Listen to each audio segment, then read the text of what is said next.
Assalamualaikum warahmatullahi wabarakatuh. Pertama-tama saya ucapkan kepada Ibu Dr. Megawati selaku dosen mata kuliah Manajemen Sumber Daya Manusia yang telah membimbing kami selama perkuliahan dan teman-teman 1B IPS Universitas Indra Prasta PGRI. Baiklah, saya akan memaparkan materi-materi manajemen sumber daya manusia. Penerapan manajemen strategik bagi organisasi. Manajemen strategi sendiri dapat diartikan sebagai seni dalam merumuskan, mengimplementasikan, dan mengevaluasi keputusan lintas fungsional yang menampakkan sebuah perusahaan mencapai tujuannya. Strategi dibuat sebagai top manajemen atau kepala bidang fungsional lainnya. Perencanaan strategis dibuat dengan mempertimbangkan masukan dari staf atau karyawan yang berada di level lebih awal sehingga secara tidak langsung seluruh staf dan karyawan memberikan kontribusi dalam pembuatan perencanaan strategis pada setiap organisasi. Terdapat 3 tahapan dalam manajemen strategik. Pertama, perumusan strategis, kedua, implementasi strategik, dan ketiga, evaluasi strategi.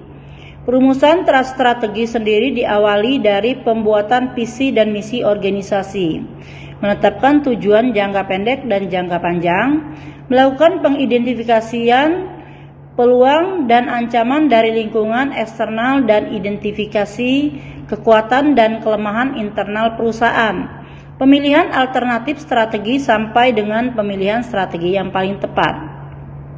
Manfaat manajemen strategik bagi organisasi. Yang pertama, memberikan arah jangka panjang yang dituju. Yang kedua, membantu organisasi beradaptasi pada perubahan-perubahan yang terjadi. Yang ketiga, membuat suatu organisasi lebih efektif. Yang keempat, mengidentifikasi keunggulan komparatif suatu organisasi dalam lingkungan yang semakin berisiko. Yang kelima, aktivitas pembuatan strategi akan mempertinggi kemampuan perusahaan untuk mencegah munculnya masalah di masa yang akan datang. Keterlibatan karyawan dalam pembuatan strategi akan lebih memotivasi mereka pada tahap pelaksanaannya. Yang ketujuh, mengurangi aktivitas yang tumpang tindih. Yang kedelapan, keengganan untuk berubah dari karyawan yang lama berkurang. Manajemen strategik diawali dari pembuatan visi dan misi organisasi. Bagi perusahaan besar, pembuatan visi dan misi adalah suatu hal yang harus dilakukan dan umum dilakukan. Sedangkan bagi usaha mikro atau kecil, terkadang belum membuat visi dan misi dengan alasan visi misi dipandang hal yang tidak penting untuk dilakukan. Padahal, untuk dapat mempertahankan keberlangsungan usaha, organisasi perlu memiliki suatu cita-cita, keinginan untuk menjadi apakah di masa depan, dan angan-angan itu harus diaktualisasikan dalam bentuk visi dan misi sebuah organisasi. Di sekolah sendiri, hampir setiap sekolah itu memiliki visi dan misi. Visi itu adalah tujuan atau cita-cita yang akan dicapai. Misalnya SMA 72 ingin mencapai adiwiyata mandiri karena adiwiyata nasional sudah dicapai. Itu visi, dan misi sendiri adalah cara atau strategi bagaimana untuk mencapainya. Misalnya dengan menciptakan lingkungan yang aman, kemudian memperbanyak penghijauan, kemudian penggunaan pengelolaan sampah, kantin, dan sebagainya. Itu yang dilakukan oleh sekolah kami.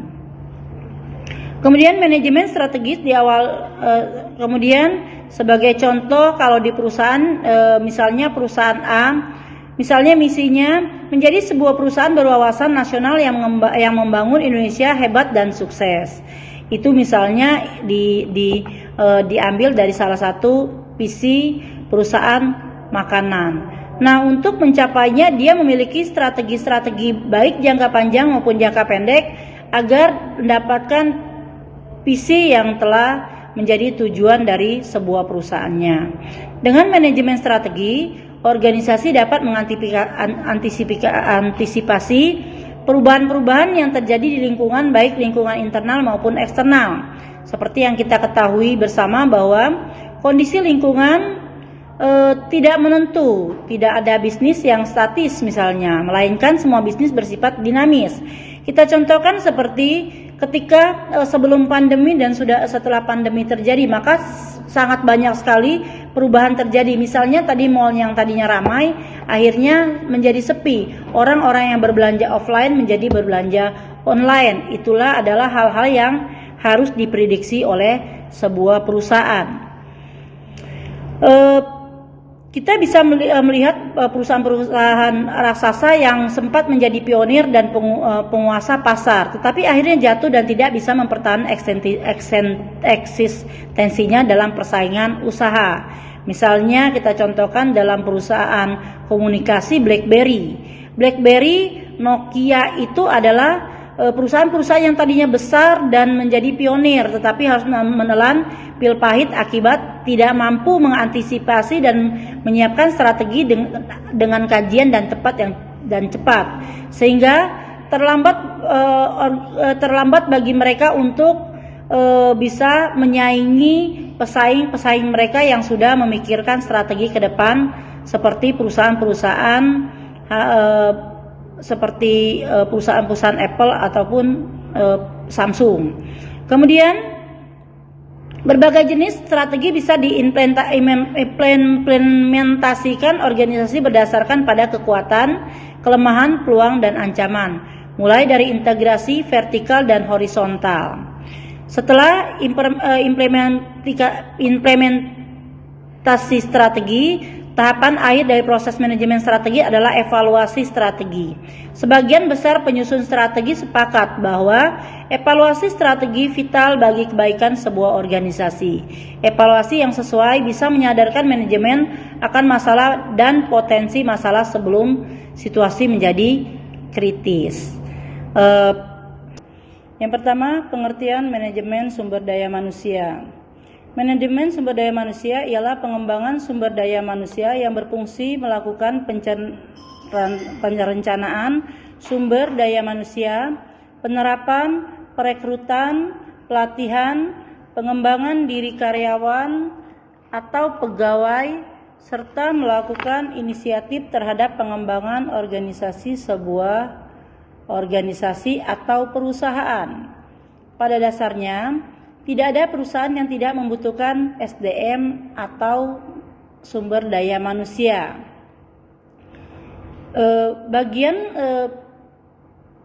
Human resource adalah bertanggung jawab untuk mengurus berbagai kebutuhan perusahaan yang terkait dengan sumber daya manusia, yang termasuk di dalamnya ada manajemen sumber daya manusia atau MSDM, sehingga semua kegiatan atau pekerjaan berjalan dengan lancar dan lebih efisien. Dalam menjalankan kegiatan baik di organisasi atau perusahaan, dibutuhkan sumber daya manusia yang kompeten di bidangnya masing-masing. Dalam menjalankan kegiatan di sebuah perusahaan atau organisasi yang diperlukan manajemen sumber daya manusia atau SDM agar kegiatan yang dilaksanakan berjalan dengan baik dan mencapai target yang diinginkan. Manajemen sumber daya manusia ialah pendekatan strategik serta berhubungan untuk mengelola aset paling berharga milik perusahaan, yaitu orang-orang yang bekerja dalam perusahaan baik secara individu maupun tim dalam rangka memberikan sumbangan untuk mencapai visi perusahaan.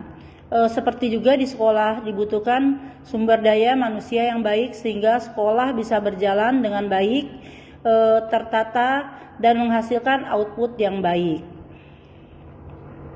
Dari penjelasan di atas menunjukkan bahwa manajemen sumber daya manusia meliputi kemampuan dan potensi yang dimiliki pemimpin dan karyawan dalam sebuah perusahaan. Jika dalam sekolah ada stakeholder, kepala sekolah, manajemen, guru-guru, dan peserta didik. Dalam menjalankan aktivitasnya, karyawan, guru, staf tidak boleh diperlakukan sebagai mesin dan perlu disadari bahwa karyawan mempunyai potensi dan bakat atau guru memiliki potensi dan bakat yang bisa terus dikembangkan untuk kepentingan sekolah ataupun kalau misal di perusahaan ya perusahaan. Setelah dikembangkan, maka pemimpin perlu menciptakan suasana yang kondusif agar dalam mengaplikasikan kemampuannya, seorang guru, seorang karyawan, staf dan sebagainya itu bisa bekerja dengan maksimal. Fungsi manajemen sumber daya manusia. Tugas manajemen sumber daya manusia adalah untuk mengelola manusia seefektif mungkin agar diperoleh suatu satuan sumber daya manusia yang memberi manfaat. Manajemen sumber daya manusia merupakan bagian dari manajemen umum yang memfokuskan pada sumber daya manusia. MSDM sendiri merupakan sebuah bidang studi yang mempelajari bagaimana peranan serta hubungan manusia yang ada dalam membantu pencapaian tujuan dari organisasi maupun perusahaan. Pada prinsipnya, fungsi manajemen sumber daya itu mencakup beberapa aktivitas yang signifikan mempengaruhi seluruh area kerja atau perusahaan yang terdiri dari perencanaan, pengangkatan, pemberhentian, pengupahan, tunjangan, penilaian kinerja, penghargaan, pengembangan diri, pelatihan dan pengembangan, keselamatan dan kesehatan kerja, kepemimpinan, serta produktivitas.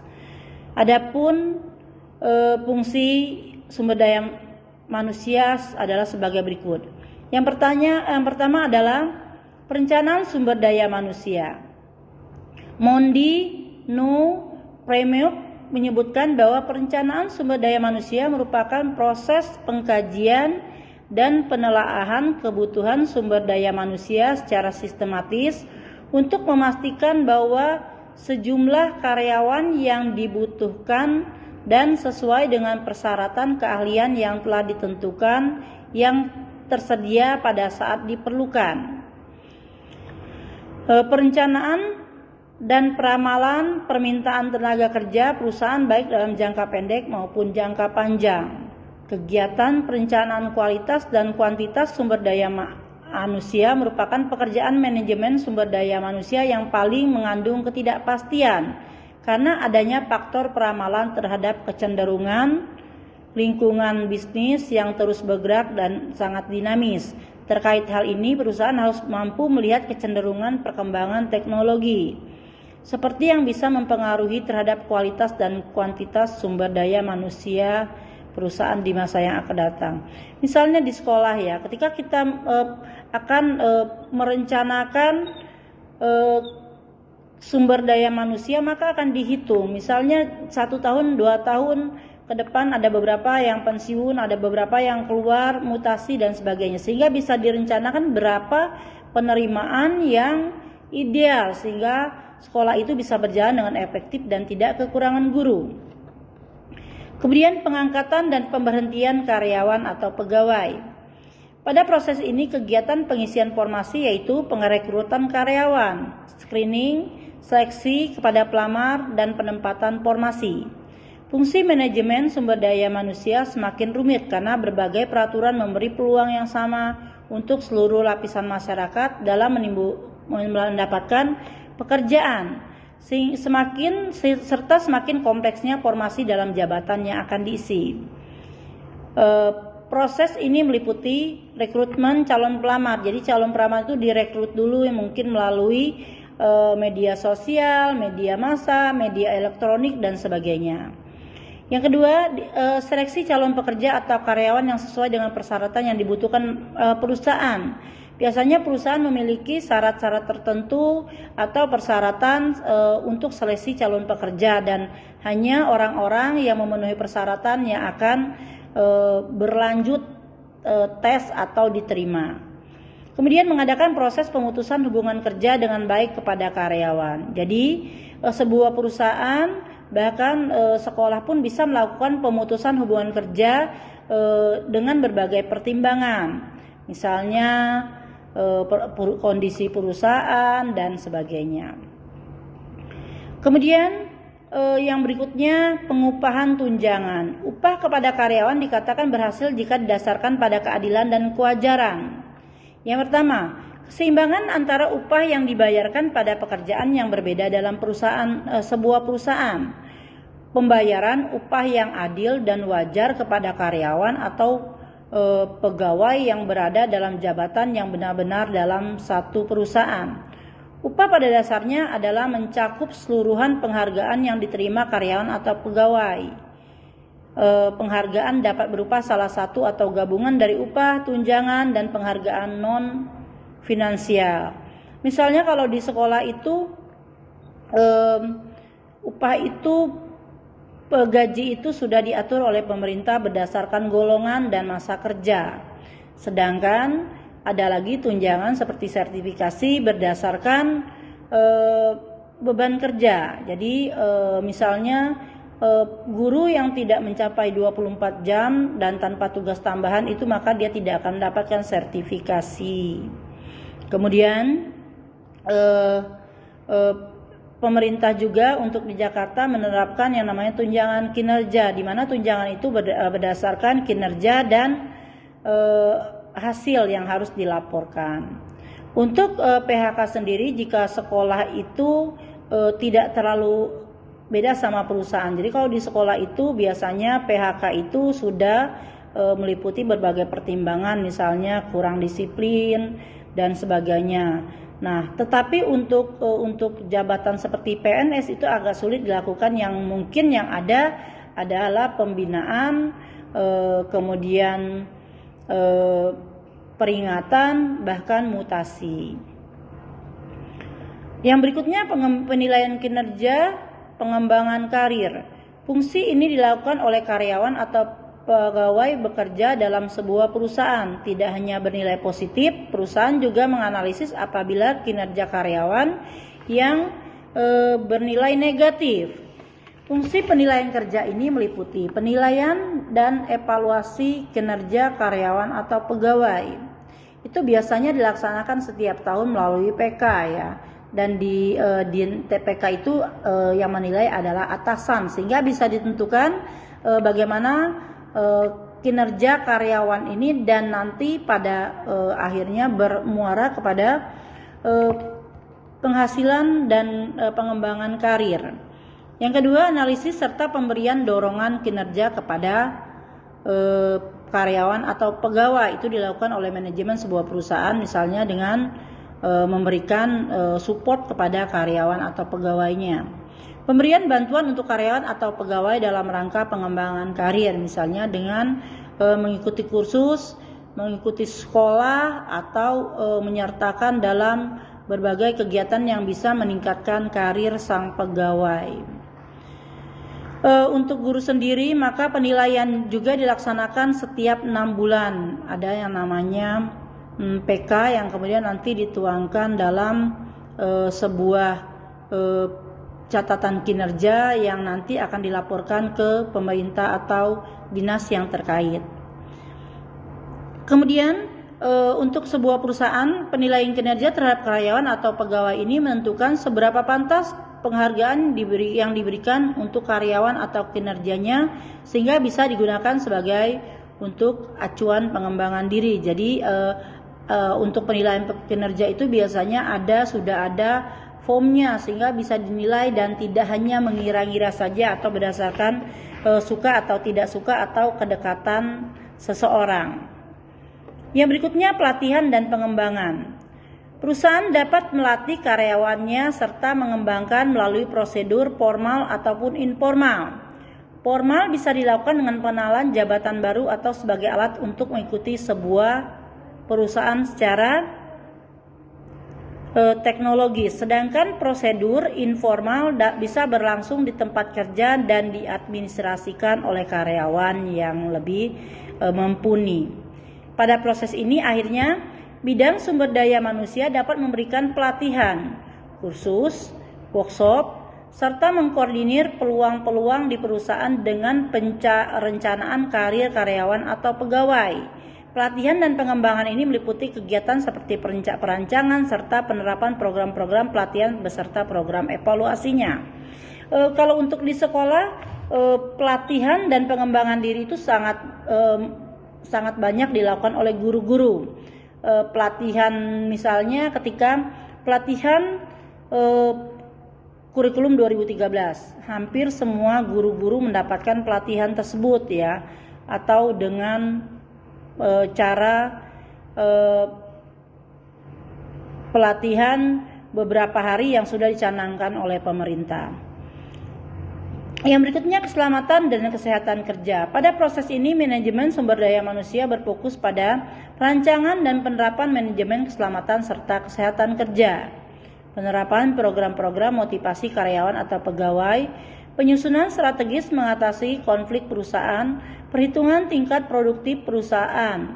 Untuk meningkatkan produktivitas perusahaan, tentu harus melakukan proses integrasi yang menghasilkan rekonsiliasi antar beberapa kepentingan yang memadai, sehingga tercipta peningkatan serta perbaikan kualitas fisik dan non-fisik di lingkungan kerja. Dalam hal ini, di sekolah juga ternyata membutuhkan K3 ya, di mana di sekolah itu dimulai dari ketika memasuki sekolah itu ada yang namanya pos keamanan, itu termasuk keamanan. Kemudian yang berikutnya bahwa di sekolah juga terutama diperhatikan bagaimana suasana bisa nyaman, aman dan tertib ya.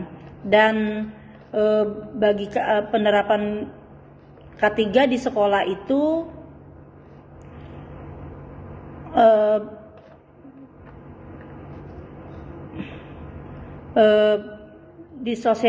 dimulai dari sosialisasi, kemudian dengan ada perencanaan K3 dan potensi bahaya yang akan muncul dikemukakan atau disosialisasikan kepada semua warga sekolah. Misalnya melaksanakan contoh-contoh yang K3 yang terdapat di sekolah. Melaksanakan piket kebersihan di ruang kelas dan ruang lainnya secara teratur. Melakukan kegiatan kebersihan sekolah secara rutin seperti adanya Jumat bersih. Menjaga kebersihan toilet dan kamar mandi di sekolah.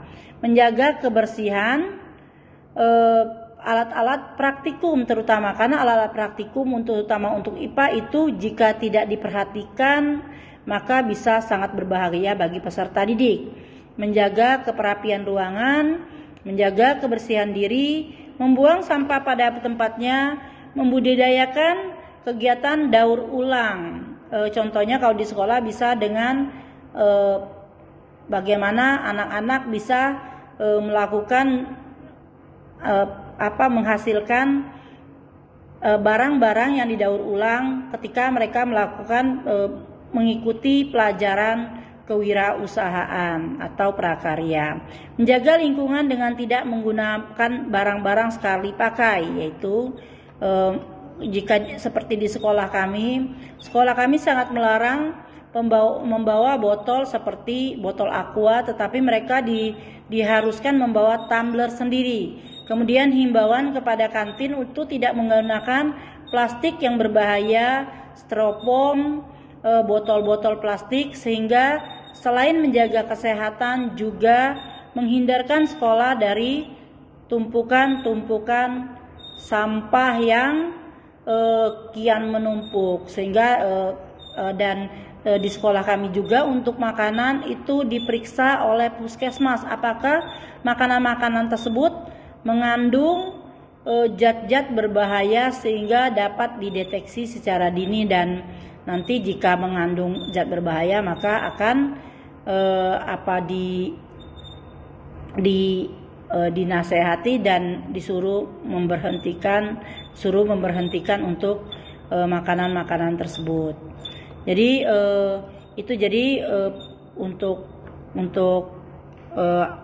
untuk K3 ya. Baik, yang berikutnya adalah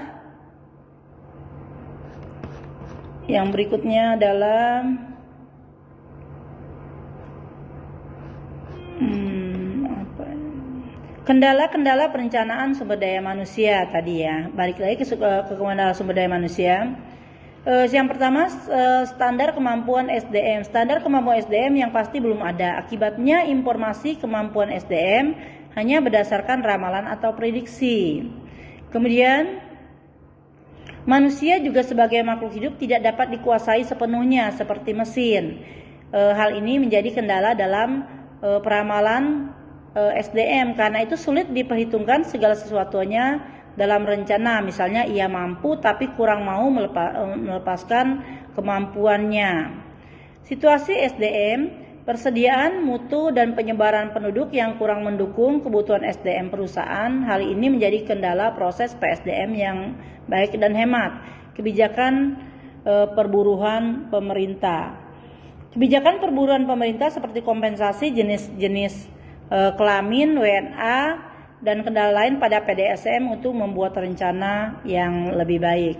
Untuk di sekolah kami, kalau kendala untuk peramalan itu banyak sekali kendala ya, karena sekolah itu terutama untuk sekolah negeri itu tidak punya uang untuk menggaji guru selain yang sudah ditetapkan oleh pemerintah, sehingga jika ada guru yang berhenti, meninggal atau sakit atau tidak bisa menjalankan tugasnya, maka kami sangat sulit untuk mendapatkan guru baru. Sebagai contoh, di sekolah kami itu saya sendiri sebagai guru sejarah itu mengampu 40 jam pelajaran dengan 17 kelas, karena pada tahun kemarin di sekolah kami ada 3 guru dan ternyata satunya meninggal, dan sampai saat ini pun belum ada yang mengganti, karena ketika diajukan ke pemerintah tapi entah seperti apa prosedurnya sehingga belum bisa didatangkan. Untuk guru-guru yang lain sama, seperti guru olahraga juga hanya 2, padahal olahraga itu ada di semua kelas ya. Kemudian untuk guru fisika juga cuma satu guru untuk semua kelas, dan beberapa mata pelajaran yang sangat kekurangan guru. Selain itu untuk staf kependidikan juga sangat kurang, karena pemerintah ternyata belum melakukan pengangkatan terhadap staf ya. Mudah-mudahan ke depan semua bisa diatasi, dan kami juga harus bisa menyesuaikan bagaimana caranya sehingga sekolah dapat berjalan dengan baik. Kemudian yang berikutnya, bahwa kegiatan lain dari SDM adalah merancang ISDM yang efektif. Para ahli menyarankan untuk menilainya dengan pertanyaan-pertanyaan sebagai berikut: informasi apa yang tersedia, informasi apa yang dibutuhkan, untuk tujuan apa informasi tersebut diberikan, pada format bagaimana, siapa yang membutuhkan informasi, kapan dan berapa sering informasi dibutuhkan.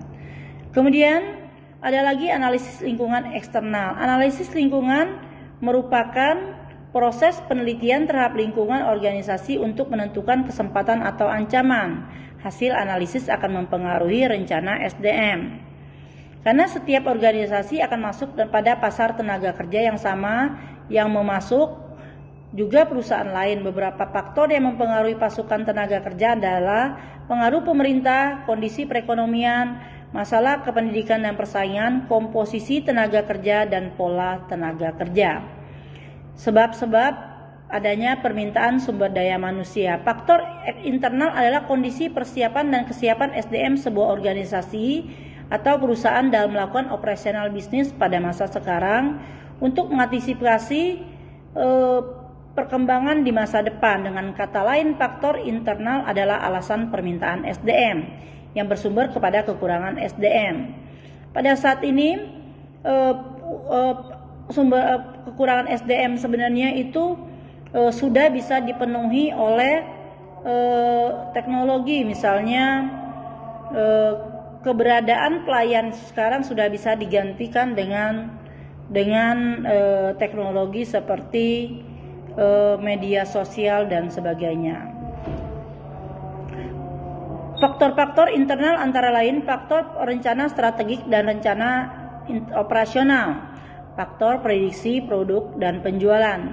faktor pembiayaan atau cost SDM, faktor pembukaan bisnis baru atau pengembangan bisnis, faktor desain organisasi dan desain pekerjaan, faktor keterbukaan dan keikutsertaan manajer. Yang kedua, faktor eksternal sebagai sebab permintaan SDM. Faktor eksternal adalah kondisi lingkungan bisnis yang berada di luar kendali perusahaan yang berpengaruh pada rencana strategis dan rencana operasional, sehingga langsung atau tidak langsung berpengaruh pada perencanaan SDM. Faktor eksternal tersebut pada dasarnya dapat dikategorikan sebagai sebab atau alasan permintaan SDM di lingkungan sebuah organisasi perusahaan. Sebab atau alasan terdiri dari faktor ekonomi nasional atau internasional global, faktor sosial, politik dan hukum, faktor teknologi, faktor pasar tenaga kerja dan pesaing. Yang ketiga, faktor tenaga kerjaan. Faktor ini adalah kondisi tenaga kerja yang dimiliki perusahaan sekarang dan prediksinya kebutuhan sumber daya manusia sebagai pekerjaan jabatan kosong yang harus dicari penggantinya. Prediksi jumlah dan kualifikasi SDM yang akan berhenti, keluar, dan PHK sesuai dengan kesepakatan kerja bersama KKB atau kontrak kerja yang harus diprediksi calon penggantinya untuk mengganti kekosongan pada waktu yang tepat, baik yang bersumber internal maupun eksternal. Prediksi yang meninggal dunia. Demikianlah materi dari manajemen sumber daya manusia yang bisa saya paparkan. Terima kasih kepada Ibu Dr. Megawati yang telah membimbing kami selama ini. Mudah-mudahan video saya ini bisa diterima sebagai tugas dalam mata kuliah manajemen sumber daya manusia. Terima kasih. Assalamualaikum warahmatullahi wabarakatuh. Demikianlah paparan dari saya. Lebih kurangnya saya mohon maaf. Terima kasih Ibu Dr. Megawati selaku pembimbing mata kuliah manajemen sumber daya manusia. Terima kasih. Assalamualaikum warahmatullahi wabarakatuh.